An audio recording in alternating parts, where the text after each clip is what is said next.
The general theme is how does it feel to be a hypocrite? Right.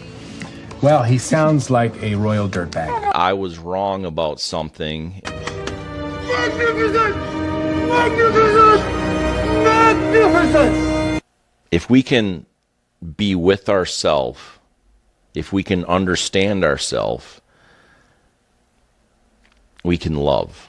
It's not my fault nobody can understand what you're saying. Let's go while we're young. 3, 2, 1. Yeah, just introduce yourself and tell me what you ate for breakfast.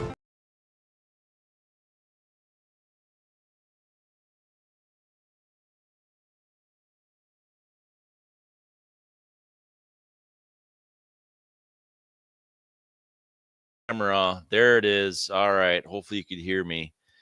I'm a little like this rain is wild. I'm a little like mesmerized by the rain this morning. I don't know if anybody in your area, it was raining like unbelievably hard, but it was here just a few minutes ago, and it was like I was out on the deck and I have a little overhang and watching the rain and stuff. Just it was like, ooh, it's pretty crazy, but we needed it, so at least we did here. Hopefully it's not, they predicted like up to 2 inches, so hopefully it's not going to be quite that crazy, I guess. But at any rate, hey, we're here this morning. We're loving life. I do a Q&A with students after I speak, and I get a lot of messages, and one of the most common things, like the number one common thing is how did you get through it?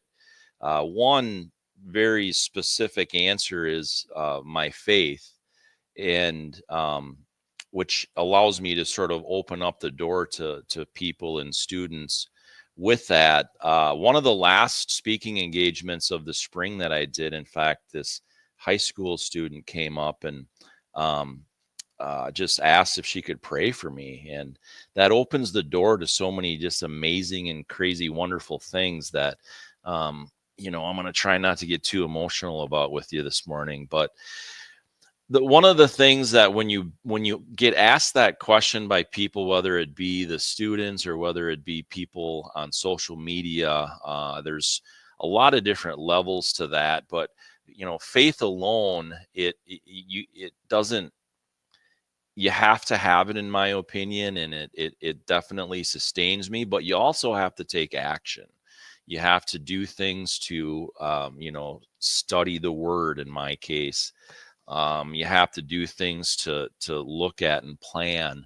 And that's really one of the things that I do for this morning show is that I want to share some of the things that I personally do to just focus and get through the day, because I have rough times and bad days and question things and whatever else too. But when we have those things that we can continually bounce back to, and have that foundation built, it is extremely powerful.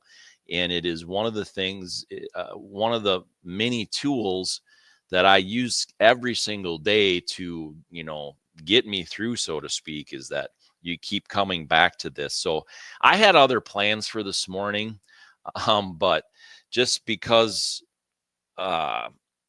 thinking about some of those things and those questions, I wanted to run through, and what I labeled this is high IQ people's commonalities. So I had some notes on some just things that help in communication and help in life and whatever else.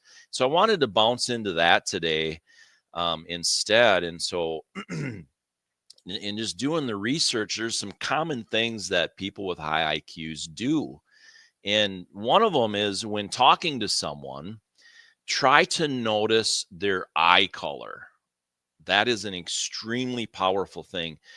When you make eye contact, and it's difficult to do, don't misunderstand me, but when you can make eye contact with people in that way, where you can look at, recognize, and even remember their eye color, that's something that's extremely powerful in connecting with people on a very personal level, so that builds trust and things. remember and use people's names. That's a normal, common thing, but it's a very difficult thing. Use their name back, use word associations, object associations, whatever, to remember their name, because we all love it when somebody calls us by our name, don't we? And it's not always easy to do. One of the biggest things for me, though, when researching this over the period of who knows how many years and kind of writing these notes down for myself, is that they don't people with high IQs, they don't have time for negativity. That doesn't mean, and they've said in interviews and whatever, it doesn't mean that it doesn't exist in their world or in their mind, but it's that they don't take time for it. They acknowledge that it's there, they acknowledge that it exists, but they then will maybe recalculate. High IQ people have already calculated in like the possibilities in advance that of things that can go wrong and things that can be negative.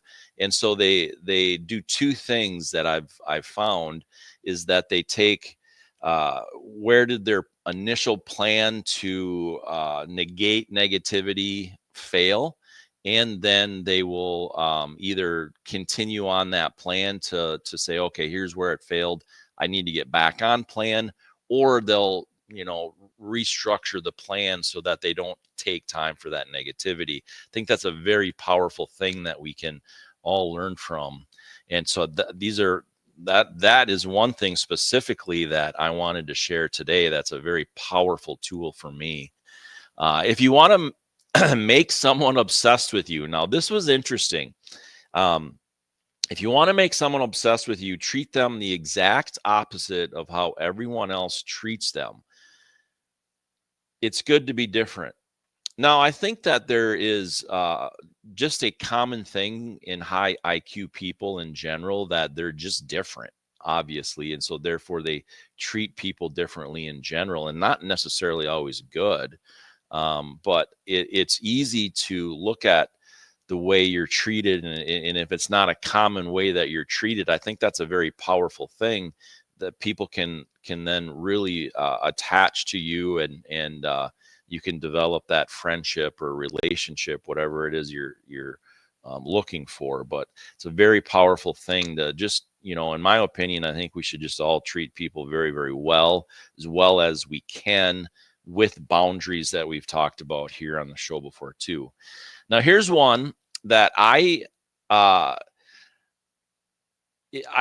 found myself doing this naturally on accident. And that is to chew gum or eat while you're doing something that will make you, or will make you stressed out or very tense. Research has shown that the brain is relaxed when we're eating. So chewing gum would essentially, kind of give us that our brain, that sense of eating something. And so when our brain is relaxed and things, it decides that we can't be under stress. And when we're eating, we're comfortable. We don't feel stressed.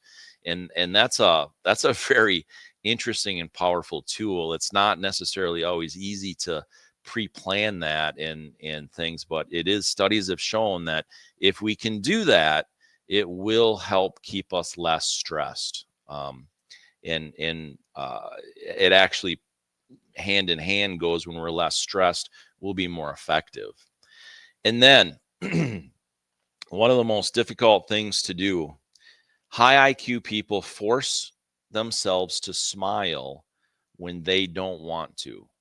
And that includes in some of the things in some of my notes I have, that they do that even when they're by themselves. Like if they're getting up in the morning and they're feeling like their day is not what they want to do or whatever, and they feel maybe that negativity coming on, they force themselves to smile. And we all know that smiling releases dopamine and serotonin in our brain, doesn't it? And which then kicks us off. It gives us a really good kickstart to get our day going in the right direction. So I just wanted to share that. This, times are stressful for most people right now, and we don't know what's happening. We don't know what's going on. We don't have control of what's happening and what's going on. And so therefore let's make our world a little bit smaller. And we're not wired to take on the world's problems. I think I know for me, that's one of the most powerful things in the Constitution and the way that the forefathers did set up our country is the separation of states and the local government control, is because we're wired in those ways to have, to look at things in that smaller circle and not tackle those larger problems as an individual. So that's what I have for this Tuesday. I hope that you have a wonderful and blessed Tuesday, and we'll see you tomorrow morning at 6:30 right here once again. You know what I just saw? Who is this guy? I call myself podcast because of my podcast. I have exorcised the demons. This house is clear. So it's done. It's done.